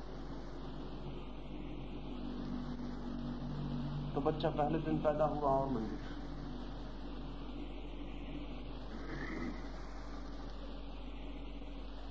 पहली स्मृति हम मंदिर की बनाना चाहते हैं। वो मंदिर के पास ही बड़ा हो, वो मंदिर को जानता हुआ बड़ा हो, वो मंदिर को पहचानता हुआ बड़ा हो। मंदिर उसके अंतरंग का हिस्सा बन जाए। जब वो जिंदगी में प्रवेश करे तो उसके भीतर मंदिर के लिए एक जगह बनी रहे, क्योंकि अंततः वही जगह उसका विश्राम स्थल बनेगी जीवन के अंत। सारी दौड़ धूप के बाद वही कोना उसका आखिरी घर और निवास होने वाला है। वो हमें पहले ही बना देना। एक दफा वो नहीं बना तो फिर बहुत कठिनाई हो जाती है, व्यर्थ की कठिनाई हो जाती है। और जो इतनी सरलता से बन सकता है वो फिर बहुत कठिनता से भी नहीं बन पाता। तो वो जगह निर्मित है।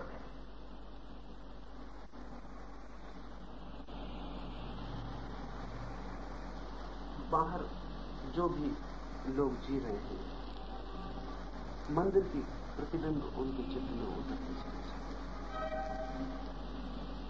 उनके अचेतन में इतने गहरे उतर जाए कि सोच विचार का भी हिस्सा न रह जाए, वो उनके हिस्से की हो जाए। इसलिए सारी पृथ्वी पर चाहे रूप कोई भी रहे, अलग अलग रूप रहे, लेकिन मंदिर अनिवार्य था। मनुष्य जिस सभ्यता और संस्कृति में जिया उसका, अब हम जो दुनिया बनाने जा रहे हैं उसमें मंदिर अनिवार्य नहीं रह गया है। कुछ और चीजें अनिवार्य हो गई। स्कूल है, अस्पताल है, पुस्तकालय है, पर ये सब अति लौकिक है। इनसे कुछ पार का, बियॉन्ड का कोई संबंध नहीं जोड़ता है। सदा ही वो जो अतिक्रमण कर जाता है जीवन का, उसकी तरफ इशारा बना रहे हैं। सुबह हमारी आंख खोलें तो मंदिर की घंटी बजती हुई सुनाई पड़े, रात हम सोने जाते हो तो मंदिर का भजन हमें सुनाई पड़ता है, हम ना भी करें तो भी मंदिर का भजन हमारे कान में पड़ता है।